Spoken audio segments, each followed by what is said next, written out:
누구나 늙어가지만 그 길 위에서 어떤 대우를 받느냐는 참 서글픈 현실이었어요. 오늘 들려드릴 이야기는 돈 때문에 갈라지고 진실 때문에 뒤집힌 한 요양원에서 벌어진 기막힌 전쟁 같은 이야기입니다. 영상 제작에 큰 힘이 됩니다. 구독과 좋아요 꼭 부탁드립니다. 요양원 현관문을 처음 들어섰을 때 말순 할머니는 한참을 서성였어요.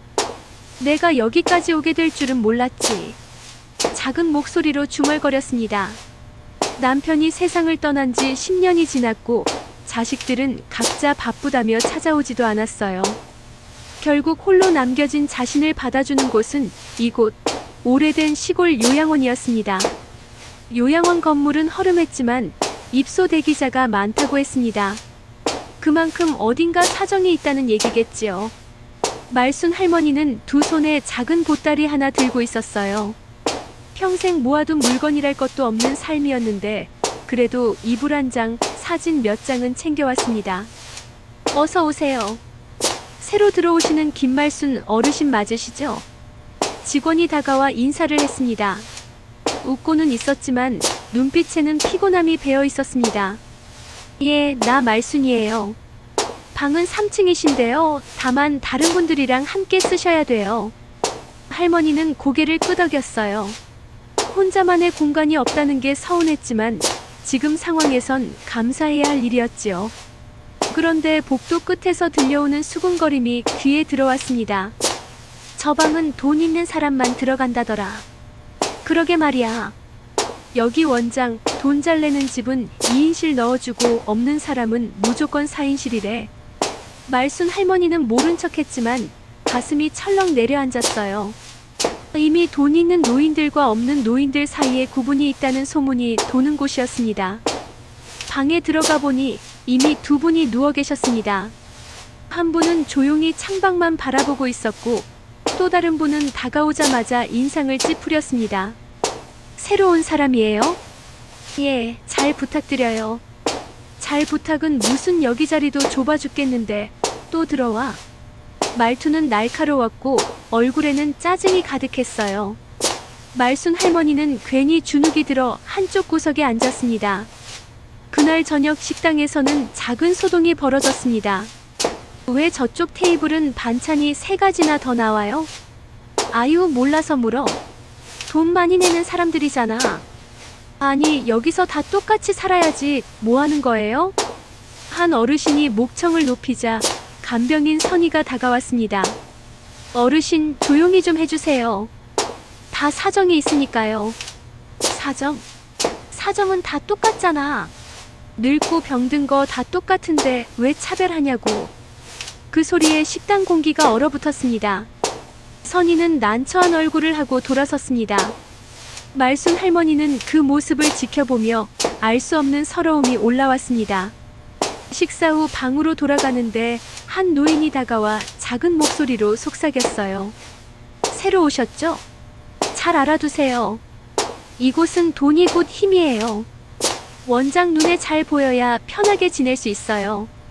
아이고, 그러면 돈 없는 사람은요? 없으면 밀려나는 거죠. 할머니는 가슴이 답답해졌습니다.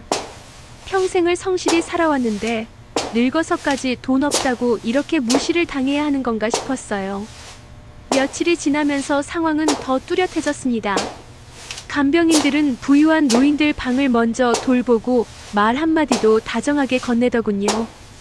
반면 돈 없는 노인들에게는 대충 약만 챙겨주고 물도 잘 안 채워줬습니다. 그러던 어느 날 말순 할머니가 복도에서 넘어져 무릎을 다쳤습니다. 주변에 있던 사람들은 놀라 소리쳤지만 간병인은 느릿느릿 다가왔습니다.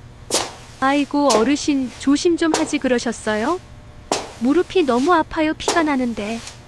잠깐만 기다리세요. 지금 바빠서.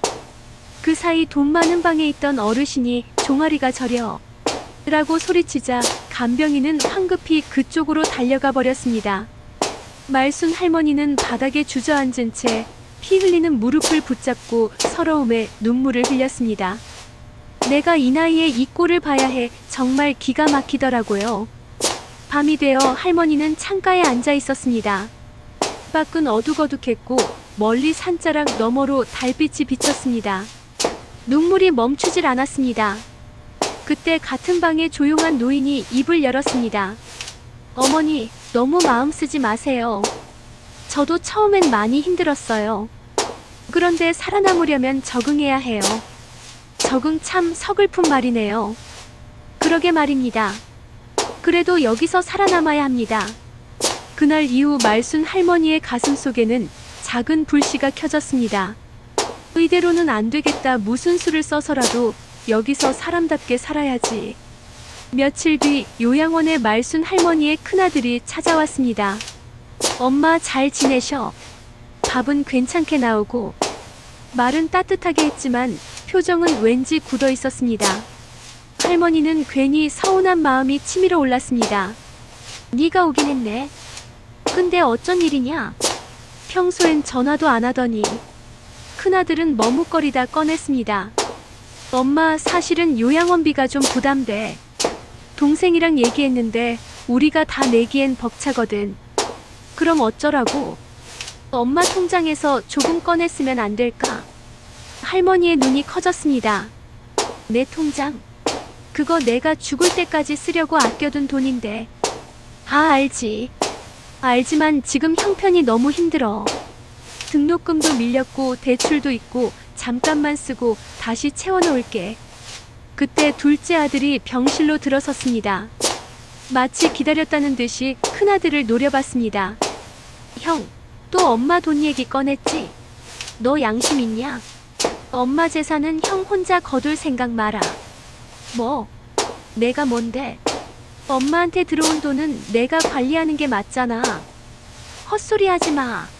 엄마가 아직 살아계신데 무슨 상속 타령이야. 말순 할머니는 두 아들의 말싸움 사이에 끼어 서러움에 손을 떨었습니다. 내가 죽지도 않았는데 벌써부터 유산 싸움을 해? 너희들 도대체 내가 뭘 잘못 키웠니? 병실이 떠나갈 듯한 고성이 오가자 다른 환자들이 고개를 내밀었고 간병인 선희가 달려왔습니다. 여기서 뭐 하는 거예요? 조용히 하세요. 다른 어르신들 다 계시잖아요. 그러나 두 아들은 들은 척도 하지 않았습니다. 그날 저녁 원장이 직접 할머니를 불렀습니다. 김어르신, 자식들이 찾아오는 건 좋은데 시끄럽게 싸우면 곤란합니다. 원장님, 그게 제가 원한 게 아니에요. 저도 당황스럽고. 원장은 미소를 지었지만 눈빛은 차가웠습니다. 그래도 규칙은 지켜주셔야 합니다. 요양원도 명예라는 게 있거든요.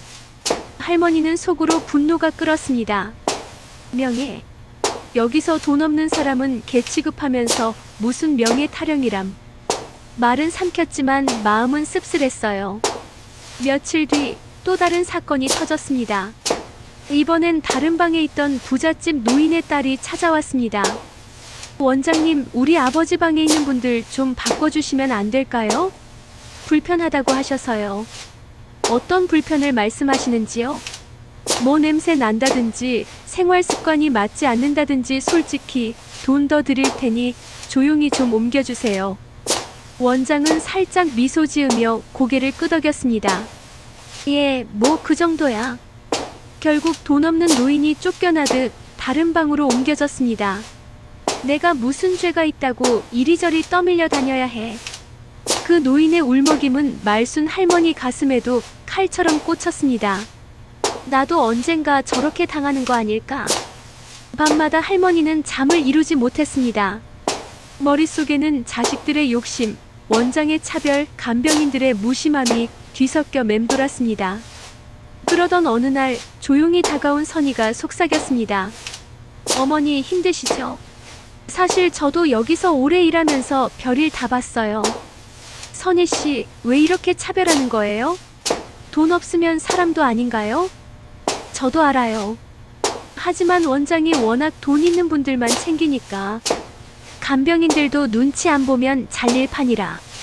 말순 할머니는 한숨을 내쉬었습니다. 이게 세상 꼴인가. 늙으면 다 똑같은데 왜 이리 서러워야 하니? 어머니, 그래도 버티셔야 해요. 버티면 언젠가는 기회가 와요.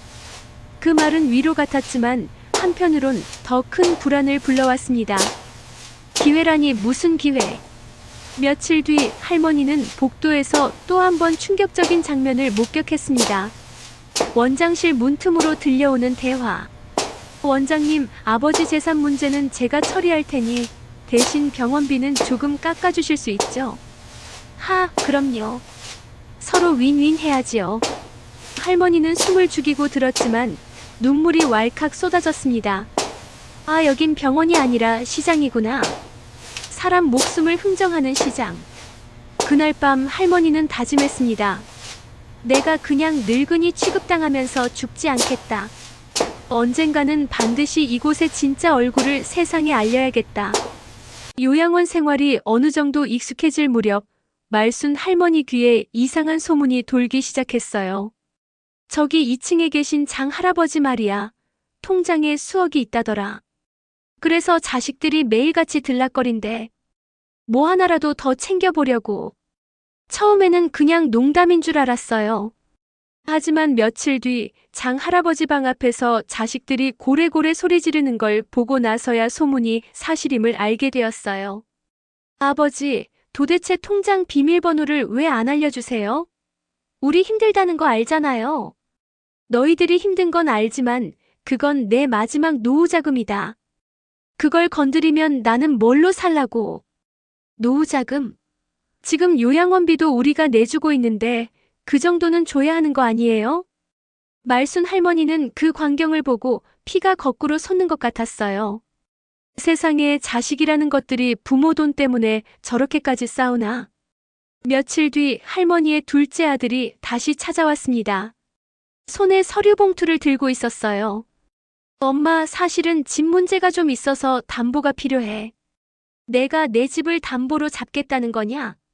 잠깐이야, 잠깐. 대출 좀 받고 갚으면 돼. 내가 그 집을 어떻게 지켰는데. 내 아버지랑 피땀 흘려서 마련한 집이야. 그걸 내가 담보로 내놓겠다니. 할머니의 목소리는 떨렸습니다. 그러자 둘째 아들은 갑자기 언성을 높였어요. 엄마, 그렇게 하면 우리 다 길바닥 나앉아야 해. 형은 형대로 엄마 돈만 바라보고 나는 그나마 집으로 어떻게든 버텨보려는 건데 왜 그렇게 완강해? 그래도 안 된다. 내가 죽을 때까지는 안 돼. 그럼 엄마가 우리를 죽이겠다는 거야. 그 한마디가 칼처럼 가슴을 후벼 팠습니다. 내가 낳아 키운 자식 입에서 어떻게 그런 말이 나오니? 그날 밤 할머니는 뜬 눈으로 밤을 새웠습니다. 문득 창밖을 보는데 마당 구석에서 원장과 어떤 남자가 은밀히 얘기하는 모습이 보였어요. 원장님, 아버지 돈은 제가 처리할 테니 병원비 좀 조정해 주시죠. 물론이죠. 서로 좋은 게 좋은 거 아니겠습니까? 그 장면은 너무도 충격적이었어요.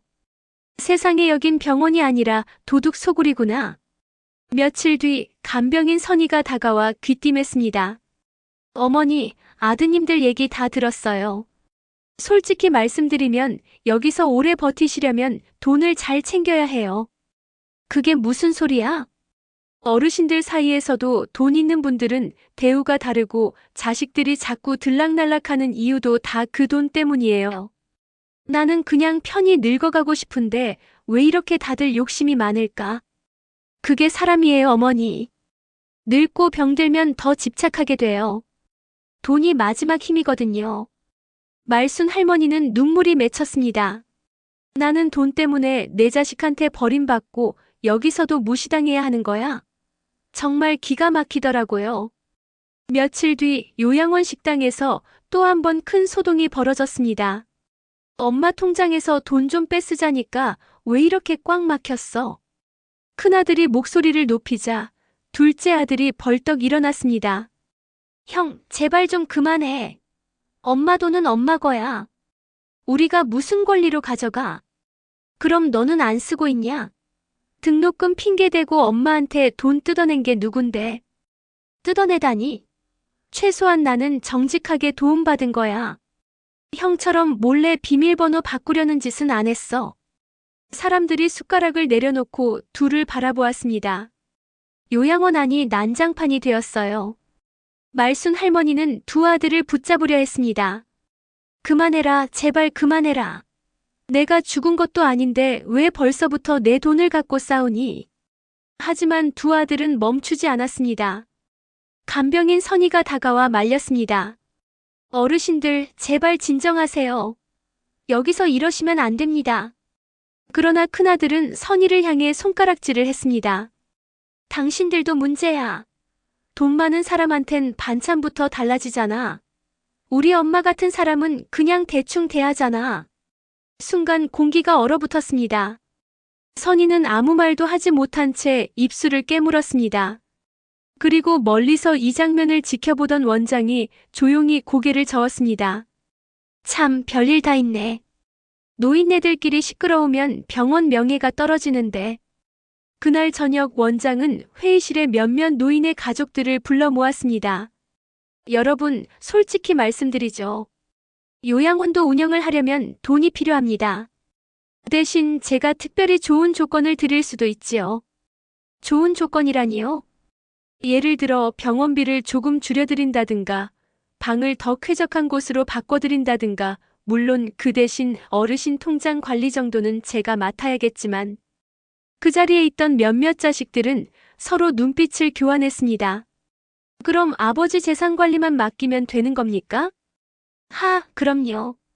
어차피 나중엔 다 상속받으실 거잖아요. 제가 미리 안전하게 관리해드리는 겁니다. 그 대화를 우연히 들은 말순 할머니는 손이 떨렸습니다. 아이고, 이게 무슨 짓이야. 내 노후를 맡긴 곳에서 이렇게 뒤로는 돈 거래만 하고 있었구나. 다음 날 요양원 로비에서 장면 하나가 또 벌어졌습니다. 한 노인의 딸이 원장에게 큰 소리로 항의했습니다. 우리 아버지 약이 왜 끊겼어요? 며칠째 투약도 안 하고 있잖아요. 그게 병원비가 아직 정산이 안 돼서. 뭐라고요? 돈 때문에 약을 끊었다고요? 아니, 그런 뜻은 아니고 조만간 해결될 겁니다. 로비는 순식간에 술렁였습니다. 다른 노인들도 웅성거렸습니다. 저러다 우리도 약 끊기는 거 아니야? 원장이 돈 없으면 그냥 버리겠다는 소리네. 말순 할머니는 그 모습을 보며 이를 악물었습니다. 그래, 이제야 알겠다. 여긴 아픈 사람 돌보는 요양원이 아니라 돈을 뜯어내는 장사꾼들의 구리야. 그날 밤 할머니는 같은 방 노인과 조심스럽게 속삭였습니다.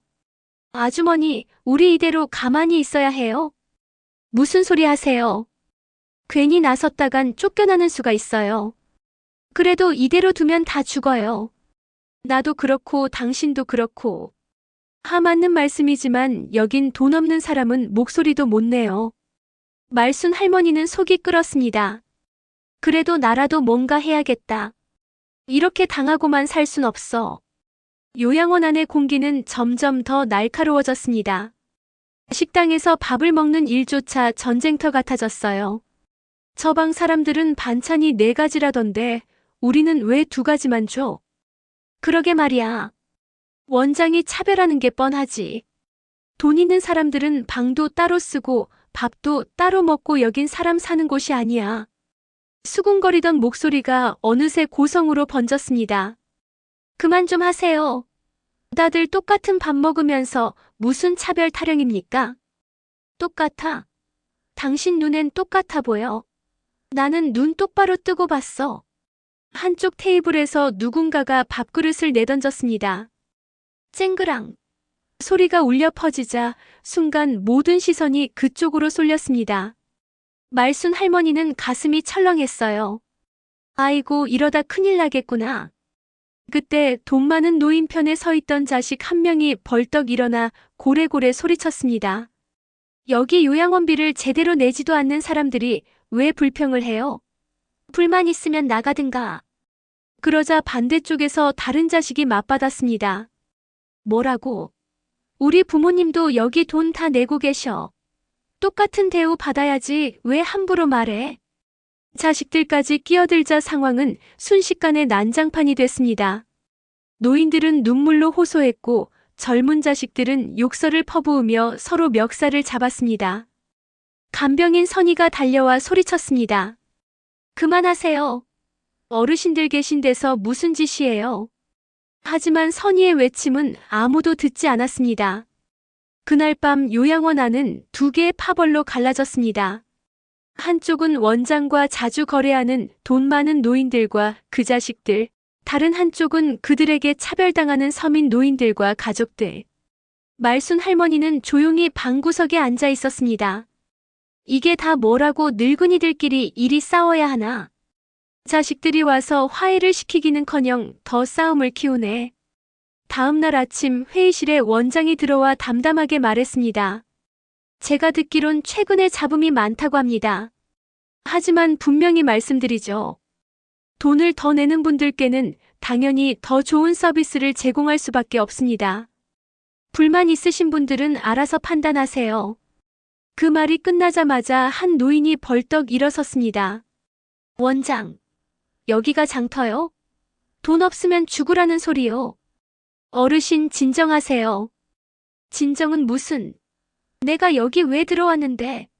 늙은 몸 누울 자리 하나 찾다가 겨우 들어왔더니 돈 없다고 이렇게 개 취급을 받아야 해.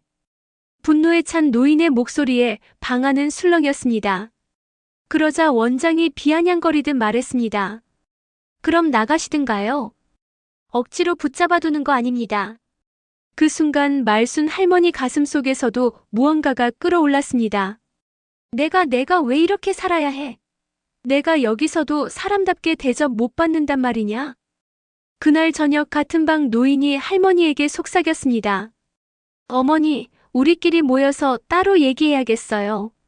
이대로는 안 됩니다. 그래요. 더는 못 참겠어요. 목숨 걸고라도 싸워야죠. 이렇게 해서 비밀리에 노인들의 모임이 꾸려졌습니다. 이름하여 살아남기 위한 연대. 우리가 힘을 합쳐야 합니다. 그렇지 않으면 하나씩 쫓겨나요. 맞아요. 원장은 돈으로 우리를 나눠놓고 싸움 붙이고 있어요. 이대로 두면 다 죽습니다. 그러니 우리도 목소리를 내야 해요. 말순 할머니는 떨리는 목소리로 덧붙였습니다. 내가 앞장서겠어요. 내 자식들조차 내 돈만 바라보며 싸우는 꼴을 봤어요. 이제라도 내 목소리 내야겠어요. 노인들의 눈빛이 흔들렸습니다. 두려움도 있었지만 동시에 희망의 불씨가 피어오르는 순간이었습니다. 며칠 뒤 요양원 안에는 이상한 기운이 감돌았어요. 말순 할머니와 몇몇 노인들이 은밀히 모여서 대책을 세운 것이 퍼지기 시작한 겁니다. 들었어? 3층 노인들이 모여서 원장 욕했다더라. 그래. 큰일 날 소리네. 원장 귀에 들어가면 다 쫓겨날 텐데. 쫓겨나는 게 무서워서 아무 말도 못하고 살다간 진짜로 죽을 거야. 이런 속삭임들이 복도 곳곳에서 오갔습니다. 그리고 드디어 사건이 터졌습니다. 한 노인이 치료받던 도중 약을 못 받아서 고통에 몸부림쳤습니다. 왜 내 약은 아직 안 줘? 하루만 빼먹어도 안 된다고 했잖아. 간병인은 땀을 뻘뻘 흘리며 대답했습니다. 죄송합니다. 원무과에서 결제가 아직. 순간 주변에 있던 노인들이 일제히 들고 일어섰습니다. 결제가 안 됐다고?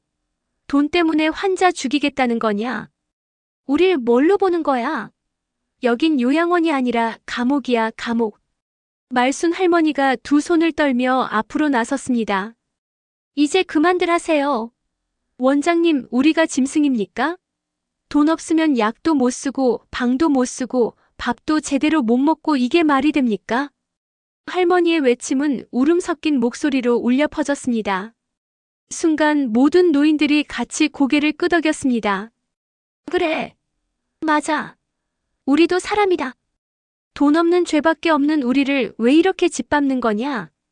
분위기는 순식간에 폭발했고 원장이 황급히 나타났습니다. 여기서 이러시면 안 됩니다. 보안 직원, 어서 들어와. 보안 직원들이 달려오자 노인들은 더 크게 소리쳤습니다. 우리를 막을 생각하지 마. 이건 우리의 권리야. 차별 없는 밥을 달라. 똑같이 약을 달라. 혼란 속에서 누군가 물건을 집어던졌습니다. 식판이 바닥에 쾅 소리를 내며 떨어졌고 그 순간 서로 밀치고 고함치는 몸싸움이 시작됐습니다. 자식들도 끼어들어 우리 아버지 건드리지 마. 내가 먼저 시비 걸었잖아. 하며 멱살을 잡고 욕설을 퍼부었습니다. 간병인 선희가 눈을 질끈 감으며 울부짖었습니다. 그만해요. 제발 그만 좀 하세요. 하지만 이미 늦었습니다. 식당은 마치 전쟁터 같았습니다. 밥그릇은 깨지고 의자가 넘어지고 노인들은 울부짖으며 서로를 잡아 끌었습니다. 말순 할머니는 한쪽 구석에서 이 모든 광경을 보며 눈물을 흘렸습니다. 아, 이게 무슨 꼴이람. 평생 자식들 위해 살았더니 늙어서 이렇게 싸움판 한가운데 서게 되네. 결국 경찰이 불려왔습니다. 여기 무슨 난리입니까? 순찰차 불빛이 창밖에서 번쩍이자 노인들은 서서히 힘이 빠진 듯 자리에 주저앉았습니다. 그러나 눈빛만은 꺼지지 않았습니다. 이대로 물러설 수는 없어. 우리 목소리를 세상에 알려야 해. 말순 할머니의 손이 떨렸습니다. 하지만 그 떨림은 두려움이 아니라 다짐이었어요. 요양원 난동 사건은 하루 만에 마을에 퍼졌습니다. 저기 요양원에서 싸움 났다던데. 노인네들이 밥 차별 때문에 난리였다더라. 경찰까지 출동했대. 그 원장, 원래 돈 욕심 많다는 소문 있었잖아.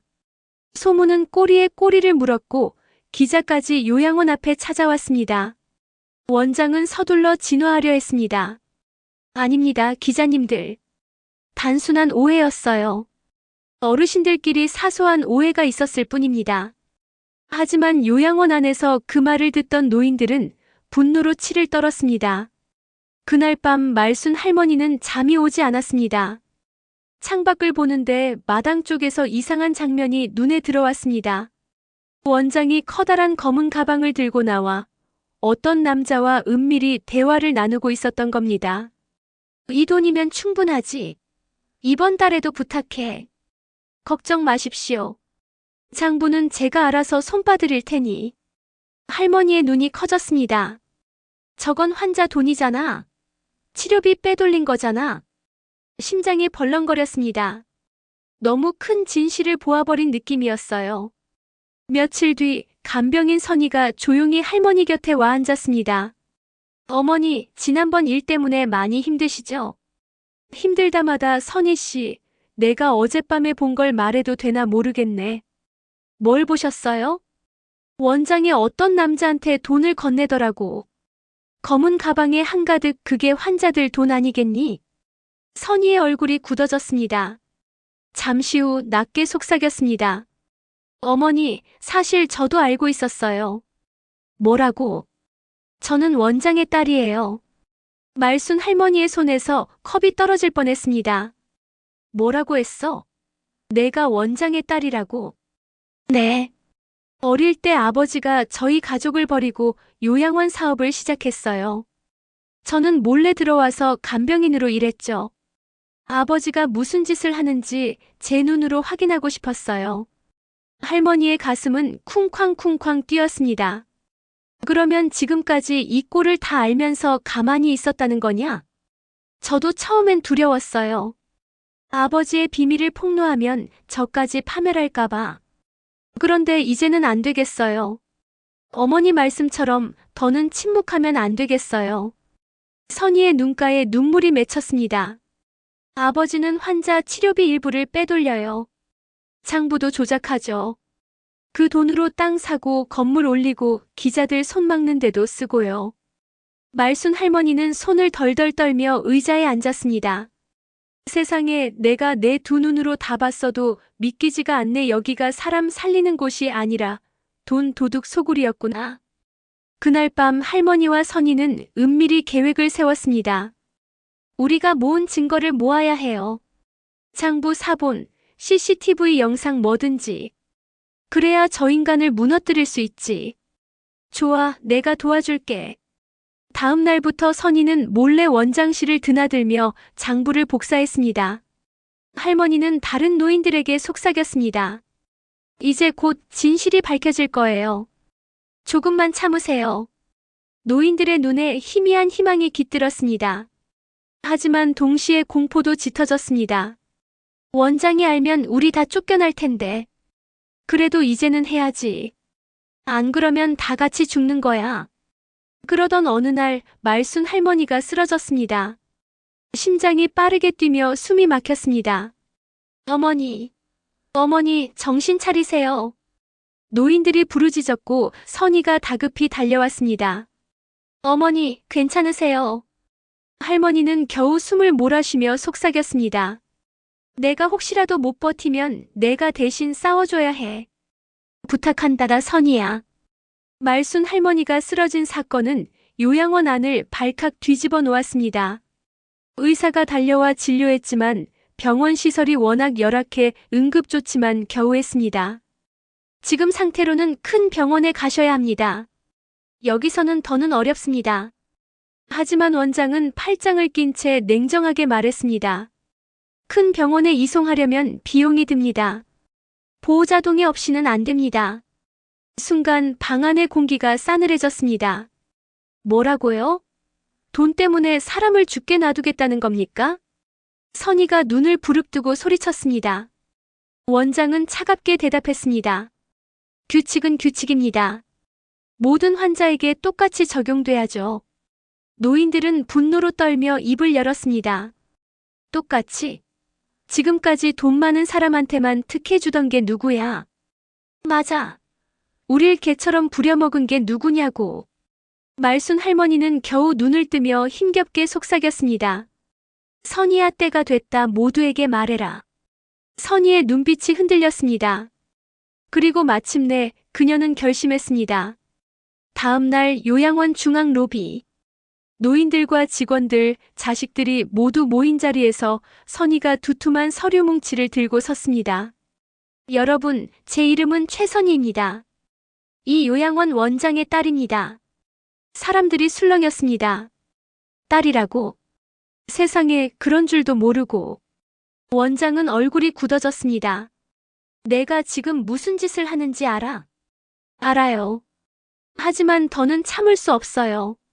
아버지, 당신은 환자들의 치료비를 빼돌렸습니다. 이 장부가 증거예요. 선희는 복사해둔 장부를 높이 들어 올렸습니다. 페이지마다 조작된 숫자와 빠져나간 금액들이 선명히 적혀 있었습니다. 여기 보세요. 매달 환자들 계좌에서 빠져나간 돈 어디로 갔는지 아십니까? 전부 원장 개인 계좌로 들어갔습니다. 그 돈으로 땅 사고 건물 올리고 심지어 기자들 입도 막았어요. 노인들이 웅성거렸습니다. 역시 그랬구나. 우리가 느낀 게 다 사실이었어. 이 사람아, 내가 어떻게 늙은이들 피눈물을 그렇게 쓸 수 있냐? 원장은 선희를 노려보며 소리쳤습니다. 입 다물어. 내가 무슨 자격으로 나를 고발해? 딸로서, 그리고 이 요양원에서 고통받는 모든 어르신들의 간병인으로서 말합니다. 아버지, 당신은 범죄자예요. 순간 공기가 터져나갈 듯 긴장됐습니다. 자식들은 서로 눈치를 보며 웅성거렸습니다. 저게 사실이면 큰일인데. 우리 부모님 돈도 저렇게 빼돌린 거 아냐? 노인들 중 한 명이 눈물로 외쳤습니다. 원장, 내가 왜 매달 약을 못 받았는지 이제 알겠다. 내 돈을 내가 훔쳐갔구나.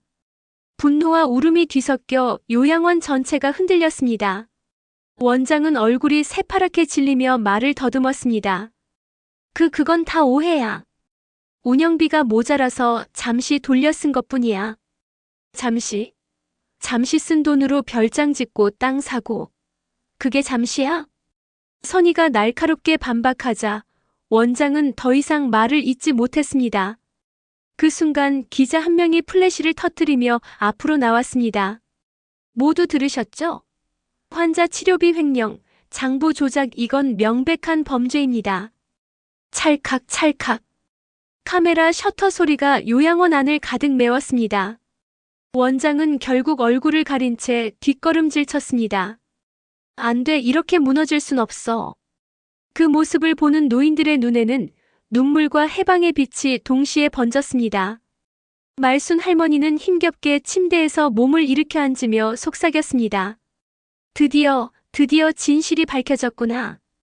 며칠 뒤 요양원 앞에는 검은 리본이 걸렸습니다. 김말순 어르신 별세라는 종이가 붙어 있었고 사람들은 숙연한 표정으로 장례식장에 모여들었습니다. 자식들은 울먹이며 조문객들을 맞이했습니다. 큰아들이 울먹이며 말했습니다. 어머니가 평생 고생만 하시다 이렇게 가셨습니다.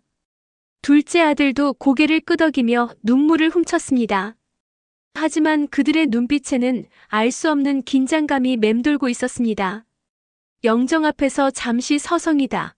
결국 서로를 향해 낮게 속삭였죠. 이제 남은 건 재산 문제야. 그래, 장례 끝나면 바로 정리해야 해. 그 대화가 흘러나오자 뒤에 있던 친척들이 수군거렸습니다. 세상에, 어머니 관 앞에서 벌써 재산 얘기야? 돈 앞에서는 자식도 없구나. 분위기는 차갑게 얼어붙었고 일부는 혀를 찼습니다. 그런데 그 순간 영정 사진 옆에 놓여있던 마이크가 켜지더니 낯익은 목소리가 흘러나왔습니다. 내가 아직 살아있는데 벌써부터 재산 얘기를 하는구나. 사람들은 깜짝 놀라 소리를 질렀습니다. 뭐야? 지금 들은 거 목소리 맞아? 분명히 김말순 어르신 목소리인데 돌아가신 거 아니었어? 순간 뒤쪽 커튼이 젖혀지며 휠체어에 앉은 말순 할머니가 천천히 들어왔습니다. 손에는 작은 녹음기가 들려 있었고 얼굴에는 피곤하지만 단호한 표정이 어려 있었습니다. 자식들의 얼굴이 사색이 되었습니다. 엄마가 살아계셨어요? 너희들 내가 죽은 줄 알았지? 그래야 속이 시원했겠지. 모인 사람들의 입에서는 탄성이 터져 나왔습니다. 세상에, 죽은 줄 알았는데 살아계셨네. 이게 다 무슨 일이람?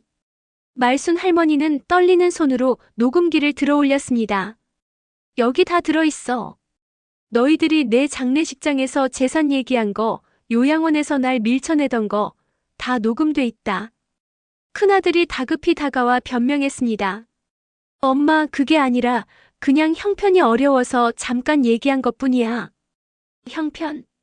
형편 때문에 어미 죽은 지 하루도 안 돼 재산 얘기부터 하냐? 내 아버지랑 내가 평생 모은 게 그렇게 허망하더냐? 둘째 아들도 손사래를 쳤습니다. 엄마, 오해예요. 저는 그냥 형이 너무 욕심내니까 막으려던 거예요. 막으려던 놈이 막은 게 이거냐? 너도 똑같이 내 돈만 노렸잖아. 자식들의 변명은 허공에 흩어졌습니다. 사람들의 시선은 싸늘했고 자식들은 부끄러움에 고개를 들지 못했습니다. 할머니는 휠체어에서 몸을 일으켜 세우려 애쓰며 입을 열었습니다. 나는 일부러 죽은 척했다. 너희들이 어떤 사람인지 마지막으로 시험해보고 싶었어. 그런데 결국 내 기대는 틀리지 않았네. 너희는 내 자식이 아니라 내 돈의 그림자였어. 사람들의 눈가에 눈물이 맺혔습니다. 저 말씀 들으니 가슴이 아리네. 자식이라는 것들이 어떻게 저럴 수가 있나. 그때 선희가 앞으로 나와 장부 뭉치를 들었습니다. 이제 모든 게 드러났습니다. 원장의 횡령, 그리고 자식들의 탐욕까지. 이 요양원은 더 이상 감옥이 아닙니다. 어르신들이 진짜 사람답게 살 수 있는 곳으로 바꿀 겁니다. 말순 할머니는 고개를 끄덕이며 눈물을 흘렸습니다. 그래, 선희야. 너라도 제대로 살아라.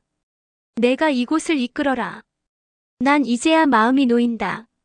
사람들은 박수를 치며 눈물을 닦았습니다. 이제라도 정의가 살아났네. 우리도 힘 합쳐야지. 더는 당하지 않게.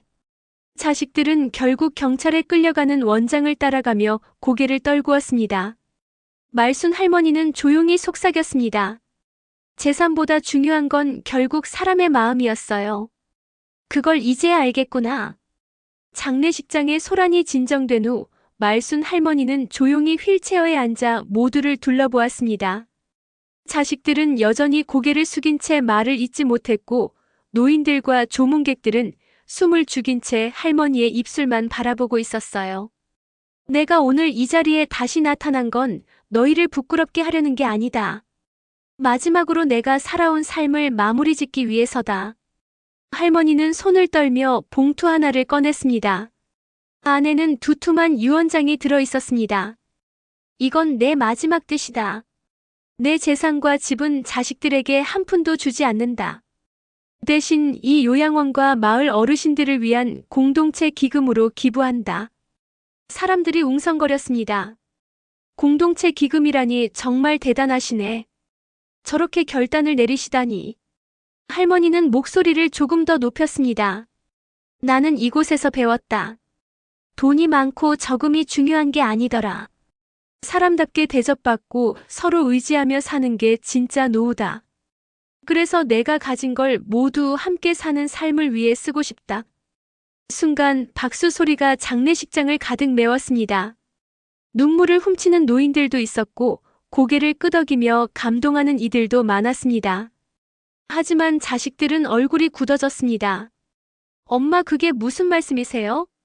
우리한테는 한 푼도 안 주겠다는 겁니까? 그래. 너희는 이미 시험에 떨어졌다. 내 자식이라면 적어도 내 장례식장에서 재산 얘기부터 하진 않았겠지. 엄마, 제발 다시 생각해 주세요. 우리가 잘못했어요. 용서해 주세요. 큰아들이 무릎을 꿇었지만 할머니는 고개를 저었습니다. 용서는 한다. 하지만 재산은 줄 수 없다. 재산은 내 마음과 함께 여기 남은 노인들을 위해 쓰일 거다. 그게 내 마지막 사랑이다. 자식들은 결국 말 한마디 못한 채 울음을 터뜨렸습니다. 사람들은 그 모습을 보며 쓴웃음을 지었습니다. 돈 때문에 부모를 잃은 거네. 가장 소중한 걸 놓쳐버렸어. 며칠 후 요양원 앞에는 새로운 현판이 걸렸습니다. 사람 공동체 요양원. 이곳은 더 이상 돈 많은 노인과 없는 노인을 차별하는 곳이 아니었습니다. 모두가 똑같은 밥을 먹고 똑같이 치료받으며 작은 일 하나에도 함께 웃고 울었습니다. 선희는 원장의 딸이 아닌 새로운 원장으로 취임했습니다. 그녀는 눈물로 다짐했습니다. 아버지가 남긴 죄를 내가 끝까지 바로잡겠습니다. 어르신들이 마지막까지 사람답게 살 수 있도록. 말순 할머니는 휠체어에 앉아 그 모습을 바라보며 잔잔히 미소 지었습니다. 이제야 마음이 놓인다. 나는 여기서 사람들과 함께 끝까지 살아가겠다. 노인들은 할머니의 손을 잡으며 눈물을 흘렸습니다. 어머니, 덕분에 우리가 살았습니다. 이제라도 진짜 가족을 찾은 기분이에요. 그날 저녁 요양원 마당에는 작은 잔치가 열렸습니다.